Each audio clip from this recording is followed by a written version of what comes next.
محسوس دل میں درد سا ہونے لگا ہے کیوں؟ کیا پیار کی نظر میں بھی شامل فریب ہے؟ بس رک گیا تو رک گیا الفت کی راہ میں، منزل نہ کر قبول کے منزل فریب ہے۔ Welcome back to Urdu zone 24۔ بڑھتے ہیں اپنے ناول روز زندگی کی اگلی قسط کی جانب۔ رونق اس کے کہنے پر 2 دن پہلے ہی لندن آیا تھا۔ شاید اذلان کو پہلے ہی اندازہ تھا کہ وامق ضرور کوئی کھیل رچائے گا، اسی وجہ سے اس نے رونق کو یہاں بلایا تھا۔ اس وقت وہ اذلان کے کہنے پہ ایک مخصوص بنگلے میں موجود تھا۔ کہاں ہے وہ؟ آؤ میرے ساتھ۔ اذلان اسے لیے المیرا کے پاس چلا آیا۔ یہ تمہاری؟ رونق المیرا کو دیکھتے ہی پہچان گیا۔ بیوی ہے۔ غلط نظر سے دیکھا بھی تو آنکھیں نکال لوں گا۔ وہ خطرناک تیور لیے اس کی طرف بڑھا۔ نہیں، میں ایسا کچھ نہیں سوچ رہا، مگر سوری، اس دن جو کچھ بھی ہوا وہ میری وجہ سے ہوا۔ میں نے اس کو گولی اس دن کو یاد کرنے کی ضرورت نہیں ہے، بس تم اس کا علاج کرو۔ اذلان نے اس کی بات درمیان میں ہی کاٹی۔ ٹھیک ہے، وہ اس بات میں سر ہلا کر المیرا کی طرف متوجہ ہوا۔ ویسے چاچو بہت بڑے سائنٹسٹ ہیں، یہ ریسرچ وغیرہ ان کا پیشن ہے، اپنے کام میں بہت اچھے اور بہت ماہر ہیں، وہ کچھ بھی تیار کر سکتے ہیں۔ میں نے تمہیں یہاں اپنے سسر کی تعریفیں کرنے کے لیے نہیں بلایا۔ یہ بتاؤ تم میں کتنی قابلیت ہے اور تم کیا کر سکتے ہو؟ یہ کافی مشکل کام ہے، مجھے نہیں لگتا کہ میں کر پاؤں گا، مگر پھر بھی کوشش کروں گا۔ کیا تم مجھے منع کر رہے ہو؟ نہیں، ایسی بات نہیں ہے، میں نے کہا میں کوشش کروں گا۔ مجھے لگتا ہے یہاں یہ سب ممکن نہیں ہے، کسی اچھے ہاسپٹل میں ہمیں اس کے دماغ کا معائنہ کروانا ہوگا۔ ویسے تو میں اس بات کی گارنٹی دے سکتا ہوں کہ اس کی یادداشت واپس آ جائے گی، کیونکہ انسانی دماغ کبھی کچھ نہیں بھولتا۔ اگر وقت کے ساتھ کچھ بھول جاتا ہے تو زندگی کے کسی نہ کسی لمحے پر اسے ساری باتیں یاد آ جاتی ہیں، مگر اس کے لیے مجھے پتہ کرنا ہوگا اس کے دماغ کی کیا پروگریسنگ ہے، دماغ کا کون سا حصہ کمزور ہوا ہے جس کی وجہ سے یہ اپنی یادداشت کھو بیٹھی ہے، پھر اسی حساب سے اس کا علاج بھی کیا جائے گا۔ اچھا ٹھیک ہے، میں اس کو ہسپتال منتقل کرنے کا انتظام کرتا ہوں۔ اذلان نے ایک مخصوص نمبر پر کال ملائی۔ لیلی، تم جانتی ہو نا تمہیں کیا کرنا ہے؟ Of course young man. کہاں ہے وہ اس وقت؟ میری آنکھوں کے سامنے۔ اس نے عجیب نظروں سے سامنے موجود وامق خانزادہ کو دیکھا جو آج بہت ہی زیادہ خوش نظر آ رہا تھا۔ تو پھر دیر کس بات کی؟ تمہاری آنکھوں کے سامنے تمہارا شکار ہے، کر دو بیڑا پار۔ آج تو بیڑا پار کرنا ہی پڑے گا۔ اپنے مخصوص ٹھہرے انداز میں بولتے ہوئے قدم قدم چلتی ہوئی وہ وامق کی طرف بڑھنے لگی۔ اس وقت رائل ہوٹل میں بڑے پیمانے پر پارٹی ارینج کی گئی تھی، جہاں بڑے بڑے بزنس مین آئے ہوئے تھے۔ وامق خان زادہ چونکہ اپنا اصلی پیشہ چھوڑ کر بزنس کی دنیا میں قدم رکھ چکا تھا، اسی لیے وہ بھی اس وقت یہاں پر موجود تھا۔ اگر وہ شروعات سے بزنس کرتا تو شاید یہاں تک پہنچنے میں اسے سالوں سال لگ جاتے، لیکن اس نے تو شارٹ کٹ مارا تھا، اور جوزف نے اسے دنیا کے سامنے بزنس مین کے طور پر لانے میں بھرپور مدد کی تھی۔ تو سبھی لوگ یہاں اسے جانتے تھے، اور ایسی پارٹیز میں لیلی کے نشانے پر ہمیشہ وامق خانزادہ رہتا تھا۔ اپنے شوہر سے ان کی نہیں بنی، اس لیے طلاق لے کر وہ اپنے باپ کے ساتھ بزنس کرنے لگی۔ 35 سال کی ہونے کے باوجود وہ کافی جوان اور خوبصورت نظر آتی تھی۔ کیسے ہو وامق؟ ایک ادائے بے نیازی سے بولتے ہوئے وہ اس کے بے حد قریب آئی۔ او مس لیلی، آپ؟ وہ ایک قدم دور ہوا۔ ہاؤ بورنگ وامق، تم کتنے عجیب ہو۔ عجیب؟ بلا وجہ کوٹ کو ٹھیک کرتے ہوئے اس نے ادھر ادھر نظر دوڑائی۔ کیا وہ اسے ہی عجیب لگ رہا تھا یا باقی بھی اسے عجیب و غریب نظروں سے دیکھ رہے تھے؟ لیکن سب لوگ اپنے اپنے کام میں مصروف تھے، مطلب وہ عجیب نہیں لگ رہا تھا۔ اوف وامق، تم مجھ سے اتنا دور کیوں بھاگتے ہو؟ وہ اس کے اور قریب آئی۔ نہیں، ایسی تو کوئی بات نہیں ہے۔ اوہ، تو تم میرے قریب آنا چاہتے ہو؟ اس کی ٹائی کو اپنی محرومی انگلیوں پر لپیٹ کر ہلکا سا جھٹکا دیا۔ کیا کر رہی ہیں آپ؟ اس نے گھبرا کر ادھر ادھر دیکھا۔ تم بچے تو نہیں ہو جو تمہیں خبر نہ ہو میں کیا چاہ رہی ہوں، وہ معنی خیز انداز میں گویا ہوئی۔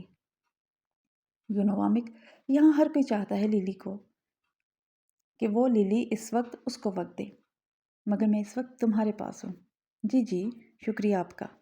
وہ مشکور انداز میں سر جھکا کر اپنی ٹائی ڈھیلی کرنے لگا جو لیلی کے کھینچنے کے باعث بہت زیادہ کس گئی تھی۔ ویسے تمہاری عمر کیا ہوگی وامق؟ 47 سال۔ او مائی گاڈ، جھوٹ مت بولو، تم مجھے بھگانا چاہتے ہو؟ نہیں، میں سچ بول رہا ہوں۔ تم اتنے زیادہ بوڑھے تو نہیں لگتے، مجھے تو تم 28 کے لگتے ہو۔ 28؟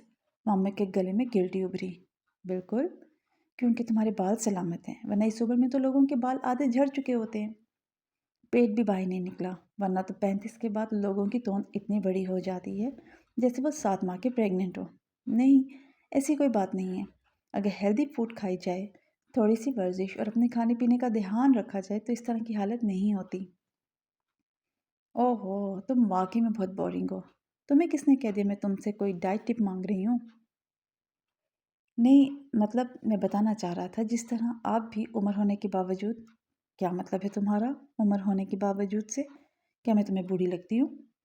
اس نے وامک کی ٹائی کو زور سے کھینچا۔ گلا گھٹنے کی وجہ سے وامک کا چہرہ لال ہو گیا۔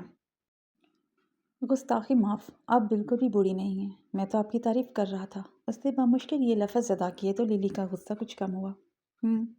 ایسی بات ہے کیا؟ ٹائی چھوڑ کر وہ وامک کے کاندھے پر ہاتھ رکھ کر اور قریب آ گئی۔ ویسے آپ کی عمر کیا ہے؟ اپنی گردن پر ہاتھ پھیرتے ہوئے وامک نے للی کی عمر پوچھی، کیونکہ اس کے مطابق تو وہ کوئی 30-35 سالہ عورت تھی، تو کیا اس کی نظریں دھوکہ کھا رہی تھیں؟ اگلے مہینے 16 سال کی ہو جاؤں گی۔ شرماتے ہوئے جس ادا سے اس نے اپنی عمر بتائی تھی، وامک کو اپنی آنکھوں کے سامنے پوری دنیا گھومتی ہوئی محسوس ہوئی۔ یہ لو، جوس پیو۔ قریب ہی گزرتے ویٹر سے ایک جوس کا گلاس پکڑ کر اس نے وامک کے لبوں سے لگایا۔ میں پی لوں گا۔ ڈونٹ بی شائے، میں اپنے ہاتھ سے پلاتی ہوں۔ جب تک پورا جوس اس کے حلق سے نیچے نہیں اترا تب تک وہ پیچھے نہیں ہٹی۔ تمہارا کام ہو گیا ینگ مین؟ اس بار لیلی نے اذلان کو کال ملائی۔ میرا نہیں، آپ کا کام ہوا ہے۔ آج آپ کے پاس بہترین موقع ہے، کوشش کریں یہ موقع کیش کرنے۔ وہ تو میں کروں گی، مگر تمہیں شکریہ بولنا چاہتی ہوں۔ تمہاری وجہ سے میرا یہ کام ہوا ہے۔ اس میں شکریہ جیسی کوئی بات نہیں مس لیلی۔ دو محبت کرنے والوں کو ملانا ہی میرا اصل مقصد ہے۔ اس سے بات کرنے کے بعد وہ المیرا کے پاس آ گیا۔ اس بار تمہارے باپ کو معافی نہیں ملے گی میری جان۔ اس کے قریب لیٹ کر اس نے المیرا کے سر کو اپنے سینے پہ ٹکایا۔ مجھے یہاں سے باہر نکالو، کوئی ہے جو مجھے یہاں سے باہر نکالے؟ اندھیرے کمرے میں اس کی آوازیں گونج رہی تھیں، مگر اس کی پکار پر کوئی بھی نہیں آیا۔ اب تو گلا بھی سوکھ گیا تھا۔ چیخنے کے باوجود بھی آواز اس قدر مدھم آ رہی تھی کہ کوئی پاس بیٹھ کر بھی اس کی آواز کو سن سکتا تھا۔ 2 دن سے وہ بھوکا اور پیاسا تھا۔ پیاس کے مارے حلق میں کانٹے اگائے تھے، مگر اس سے بھی بدتر جو چیز تھی وہ اس کی بیماری تھی، جس کے باعث اس کے وجود سے بدبو اٹھنے لگی تھی۔ دن میں 5 دفعہ دوائیاں لیتا تھا اور اپنے جسم پر بھی لگاتا تھا، مگر 2 دن سے کچھ میسر نہیں تھا۔ تبھی پہلے کی طرح اس کے وجود سے بدبو آنا شروع ہو گئی۔ پورا جسم درد کے مارے دکھ رہا تھا، مطلب دوبارہ اس کے وجود کی گلنے سڑنے کا آغاز ہو گیا تھا۔ تم یہاں بیٹھی کیا کر رہی ہو؟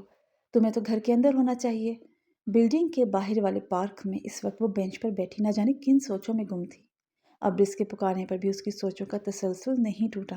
کیا ہو گیا؟ بہت پریشان لگ رہی ہو۔ اس کے برابر ہی وہ بیٹھ گیا تو وہ یکدم چونکی۔ ہاں، بہت پریشان ہوں۔ کیا وجہ ہے؟ وامک نے المیرا کے دماغ میں بہت زہر بھر دیا ہے، اتنا کہ وہ اذلان بھائی کو مارنے کے لیے پہنچ گئی تھی، مگر اب رات ہونے کو ہے، وہ واپس نہیں آئی۔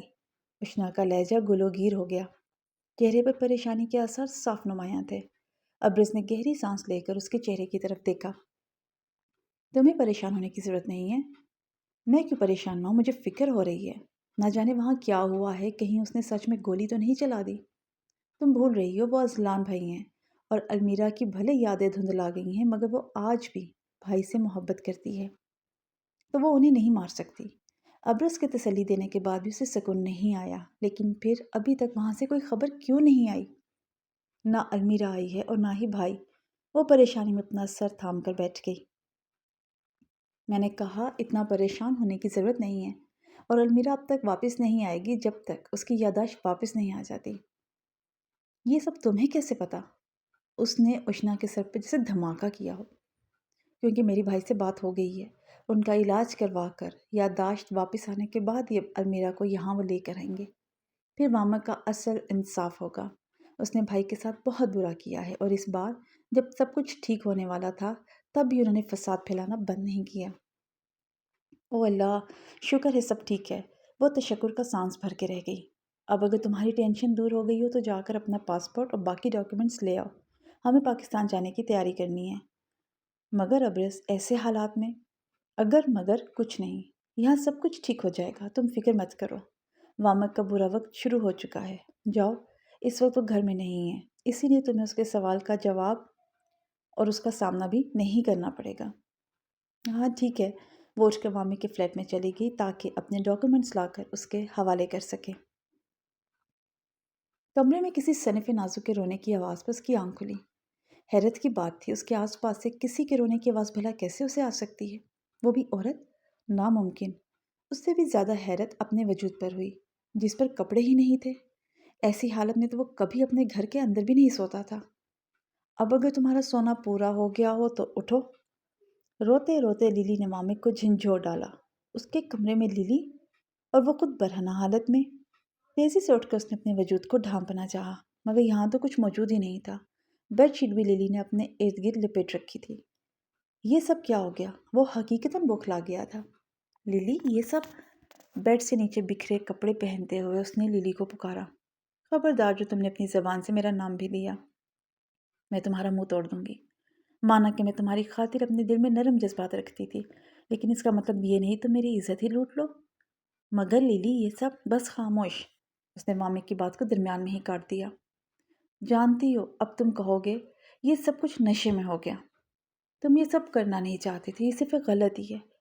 یہ تمہارے لیے غلطی ہوگی مگر میرے لیے تو گناہ ہے، اور میں تمہیں اس کی سزا دلوا کر رہوں گی۔ پورے لندن میں تمہیں اس قدر رسوا کروں گی کہ تمہیں سر چھپانے کے لیے کوئی جگہ نہیں ملے گی۔ اور وہ تمہاری بیٹی، اس کے ماضی کا بھی مجھے اچھی طرح پتہ ہے۔ میں تمہیں نہیں چھوڑوں گی مامک۔ نہیں لیلی، پلیز ایسا مت کرنا۔ میری بیٹی کا ماضی وہ نہیں ہے جو تم سمجھ رہی ہو۔ ہاں، مجھ سے غلطی ہو گئی ہے، اس کی سزا میری بیٹی کو مت دو۔ لیلی کے ساتھ کورٹ میں شادی کر کے وہ اسے گھر تو لے آیا، مگر ڈر تھا کہ پتہ نہیں روح کا ریاکشن اب کیسا ہوگا۔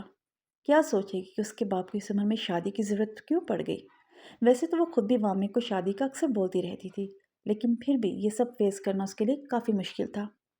کیا ہو گیا ہے اب؟ کن سوچوں میں گم ہو؟ تمہاری بیٹی کہاں ہے؟ لیلی کے سوال پر وہ خیالوں کی دنیا سے باہر آیا۔ کچھ نہیں، روح بس آتی ہی ہوگی۔ وہ اسے تو جواب دے کر چلا گیا تھا، مگر حقیقتاً فکر لاحق ہو رہی تھی۔ ساری رات آدھا دن گزر چکا تھا اور وہ ابھی تک واپس نہیں آئی۔ اسی پریشانی میں اسے فائزہ یاد آئی۔ او یس، اس سے معلوم کرتا ہوں۔ فلیٹ سے باہر آ کر اس نے فائزہ کو کال کی۔